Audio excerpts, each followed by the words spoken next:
कैसे हैं आप? उम्मीद है बढ़िया होंगे। बच्चों आज इस टॉपिक पे हम बात करना चाहते हैं, वो थोड़ा सा प्रॉब्लम क्रिएट करता है टॉपिक, लेकिन इतना ज़्यादा प्रॉब्लमेटिक भी नहीं है। अपने टर्म्स को समझना है, उसके बेसिक कंसेप्ट को ध्यान से समझना है, ठीक है।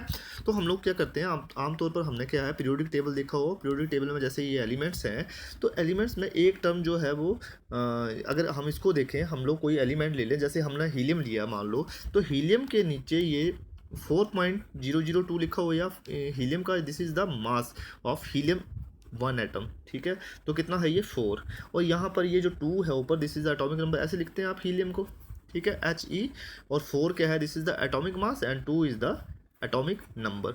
तो बच्चों जब ये 4 लिखा हुआ है, ये अलग अलग संदर्भ में लिया हुआ है।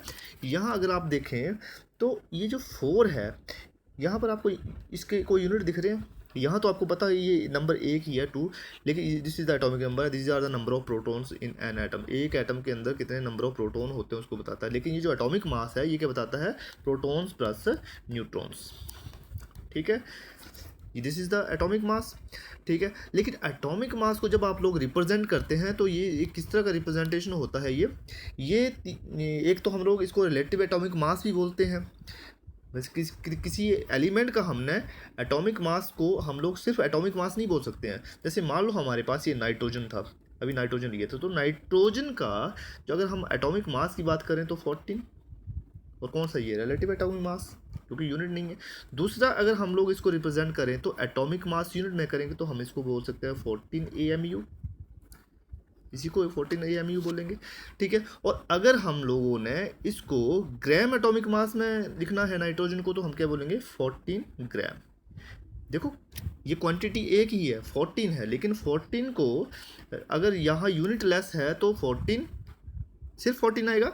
अगर यहाँ पर एटॉमिक मास यूनिट की बात आती है तो हम इसके यूनिट क्या हो जाते हैं, 14 AMU एटॉमिक मास यूनिट। और इन टर्म्स ऑफ ग्राम की बात आती है या ग्राम मोलर मास की बात आती है तो ये कितना हो जाता है, 14 ग्राम।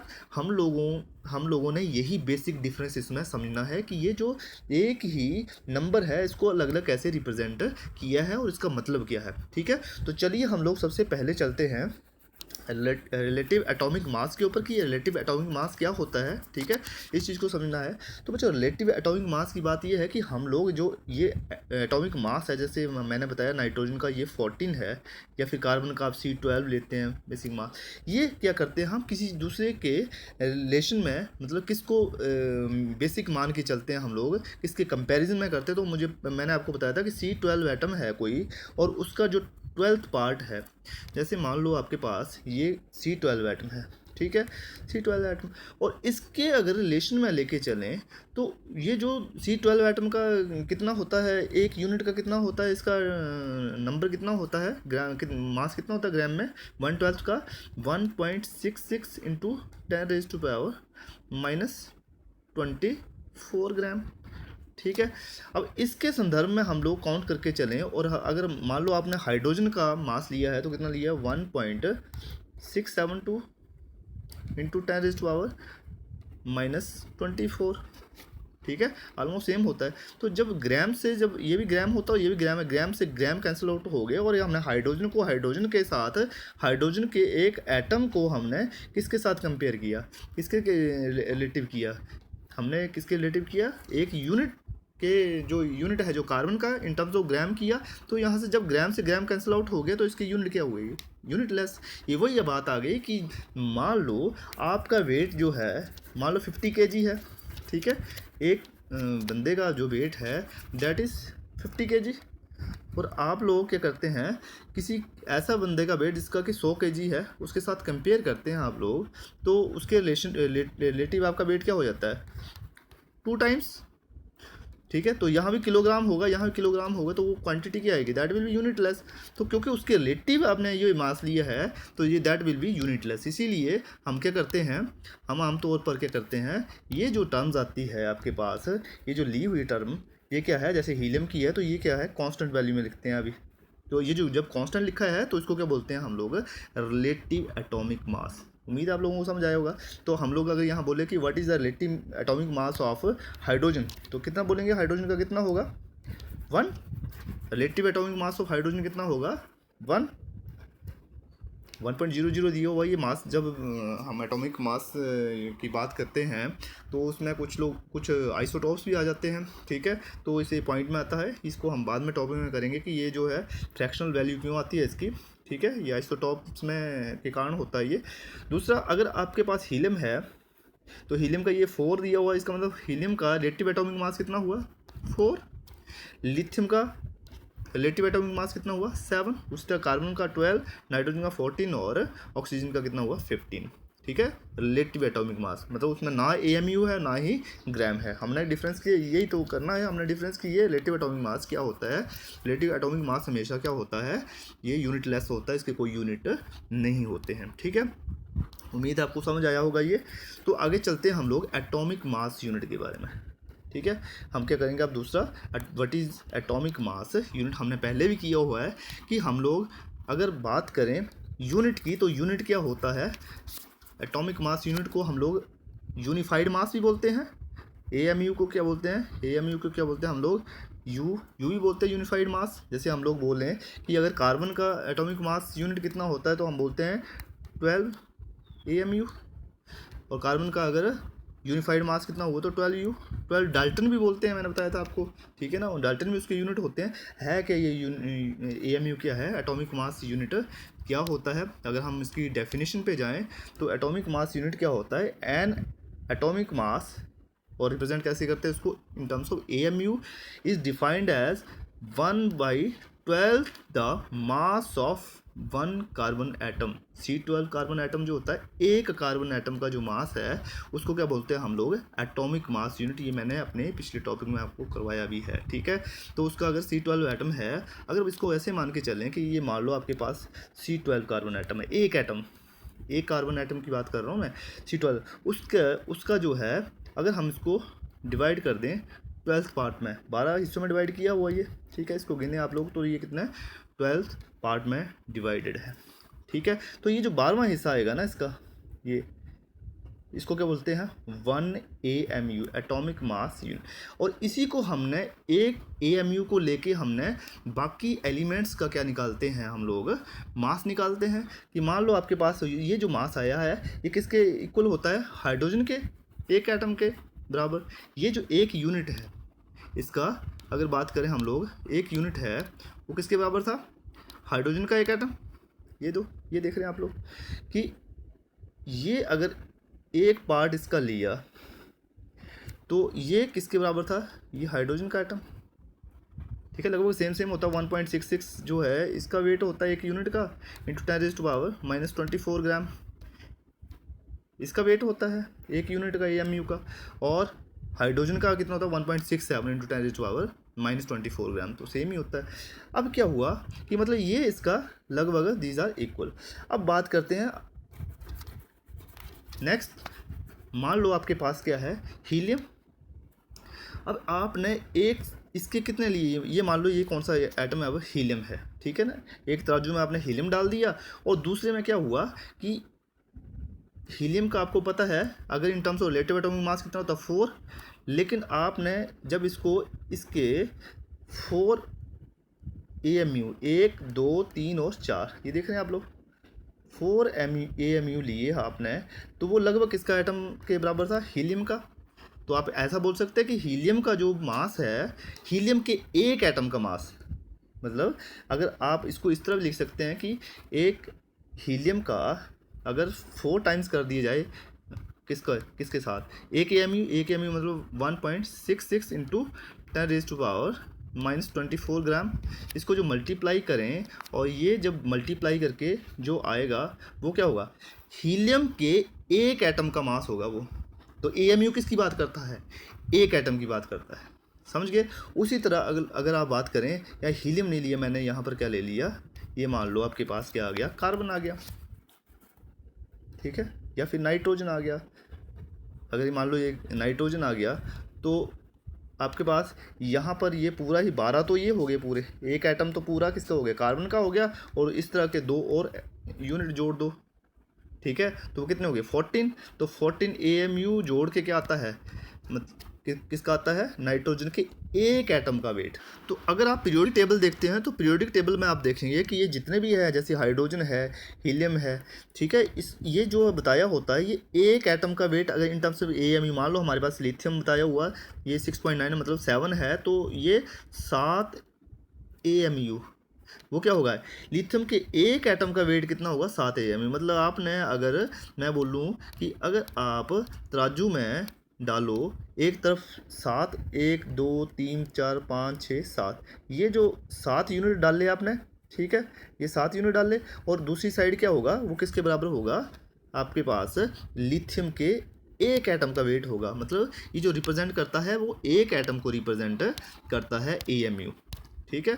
तो हम लोग जितने भी पीरियोडिक टेबल में बता रहा हूँ, जैसे कार्बन का अगर 12 AMU लेके चलें तो वो कार्बन के एक एटम का वेट होगा 12 AMU, नाइट्रोजन के एक एटम का वेट होगा 14 AMU, और ऑक्सीजन के एक एटम का वेट होगा 16 AMU in terms of AMU। आपको उम्मीद है समझ आया होगा, रिलेटिव एटॉमिक मास आपको समझ आया होगा, ठीक है।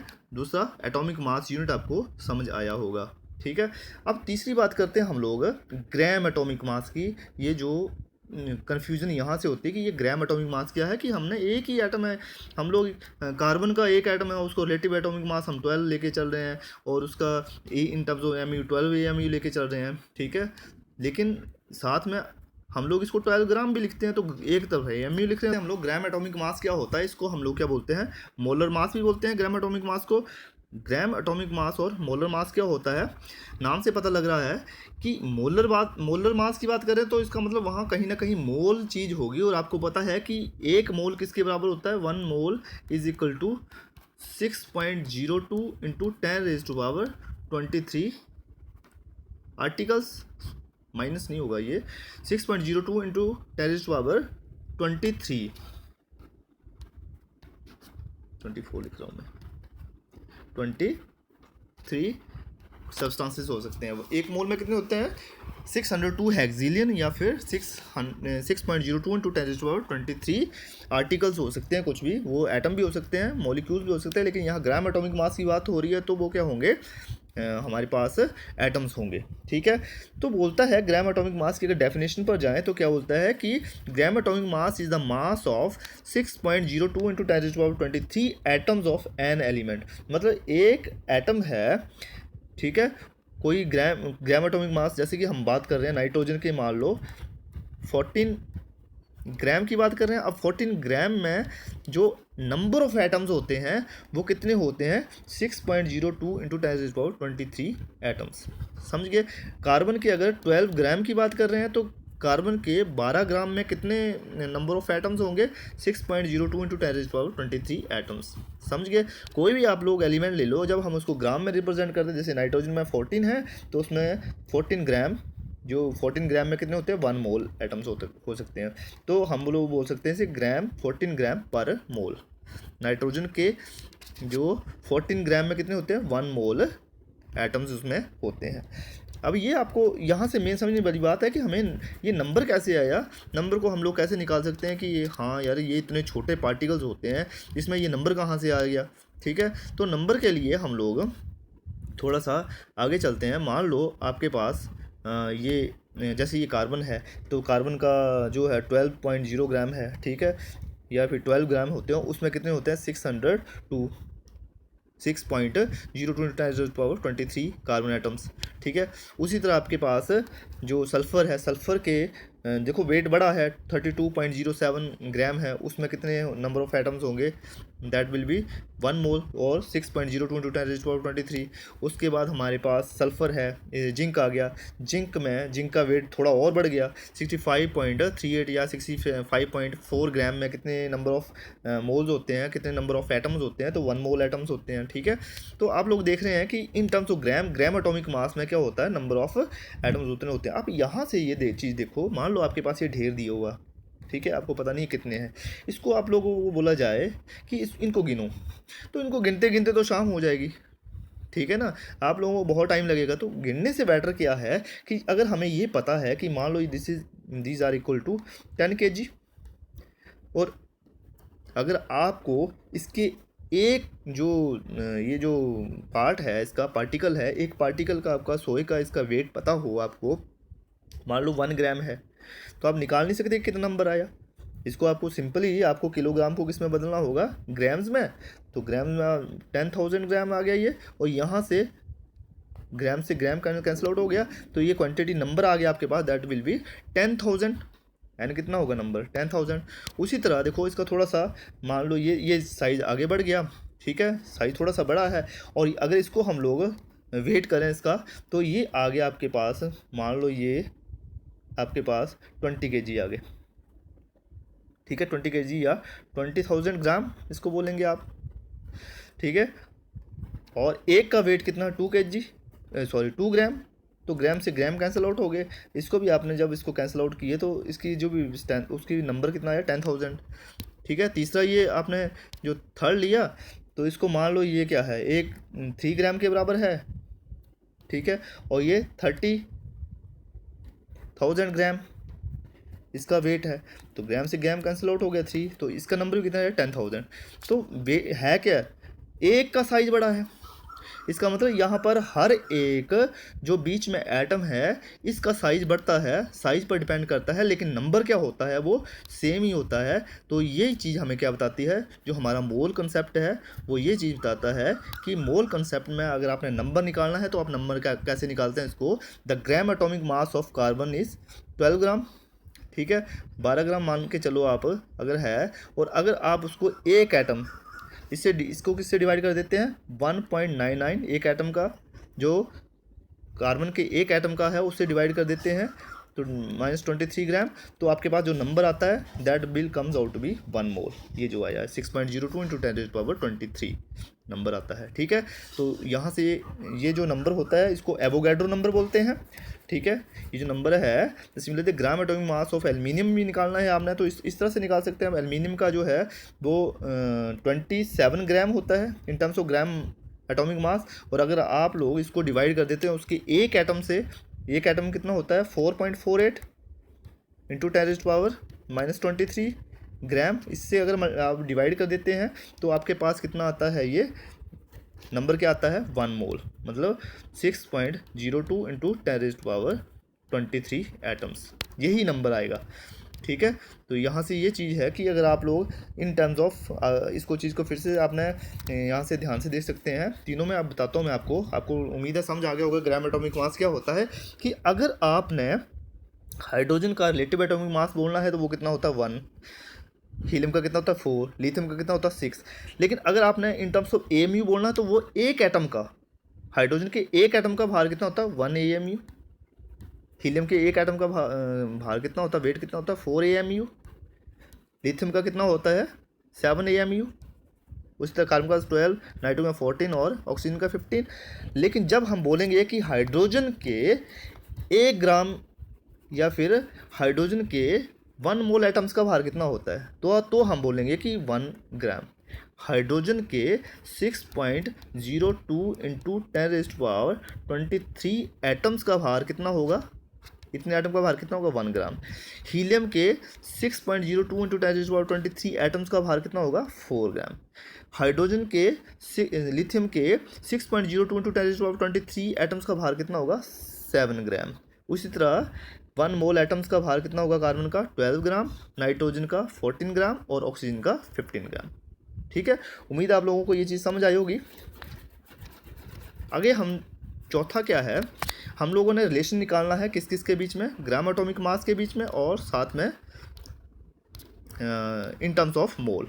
ये जो हमारे पास तीसरी क्वांटिटी थी कि ग्राम एटॉमिक मास और मोलर मास के बाद हमने जो रिलेशन निकालना है वो किसका निकालना होता है, इनका जो वेट है, इतने एटम का वेट कितना होता है 12 ग्राम। अभी हमने ये किया कि कार्बन के 12 ग्राम में कितने होते हैं 6.02 × 10⁻23 एटम्स होते हैं 12 ग्राम में, ठीक है। तो अगर 6.02 मल्टीप्लाइड बाई 10⁻23 का वेट 12 ग्राम है तो एक एटम का भार कितना होगा, इसके डिवाइड कर दो, 12 ग्राम डिवाइडेड बाई 6.02 × 10⁻23, ठीक है, इतना होगा ये, ठीक है। और ये क्या होता है, एवोगैड्रो नंबर होता है, तो आप लोग लिख सकते हैं कि this will be equal to 12/Na। N Avogadro number 6.022 into 10⁻23 बार बार लिखना जरूरी नहीं है, तो हम लोग क्या लिख सकते हैं यहाँ 12 डिवाइड बाई मोल ग्राम। ठीक है, अब आपको ये पता है इन टर्म्स ऑफ AMU। अगर इन टर्म्स ऑफ AMU जो है हमें पता है कि 1 AMU किसके बराबर होता है, हमने ये निकालना था relation between AMU and 1 mole atoms. ठीक है, तो 1 AMU किसके बराबर होता है 1/12 कार्बन के एक एटम का C12 का वेट। ये निकाला था ना हमने 1 AMU, जो बाद में 1.66 इंटू 10⁻24 ग्राम आया था। तो एक एटम का भार ये आ गया। तो यहाँ पर हम लोग एक एटम का भार तो आपने निकाल लिया 12/Na, तो आप क्या कर सकते हैं 12/Na और ये किसका है यहाँ मल्टीप्लाइड बाई 1/12। तो क्या 12 से 12 कैंसिल हो गए, तो कितना आया ये 1/Na ग्राम। कितना आया ये यहाँ से 1/1 AMU किसके बराबर आया 1 AMU किसके बराबर आया, that will comes out to be 1/Na gram. ठीक है, ये चीज़ याद रखनी है। अगर आप देखो, अगर वैसे न्यूमेरिकली आप इसको लिखें तो कैसे लिखेंगे 1/Na ग्राम को कैसे लिखेंगे, आप कैसे लिखेंगे 1/6.02 इंटू 10⁻23 यही होती है Na की वैल्यू। जब आप इसको ऊपर लेके जाएंगे, देखो इसको डिवाइड करेंगे, तो डिवाइड करके क्या आएगा, ये मान लो आपने इसको 20 इसको मल्टीप्लाई कर दिया आपने 10 से। ठीक है, तो डिवाइड भी 10 से करेंगे तो ये 24 हो जाएगा।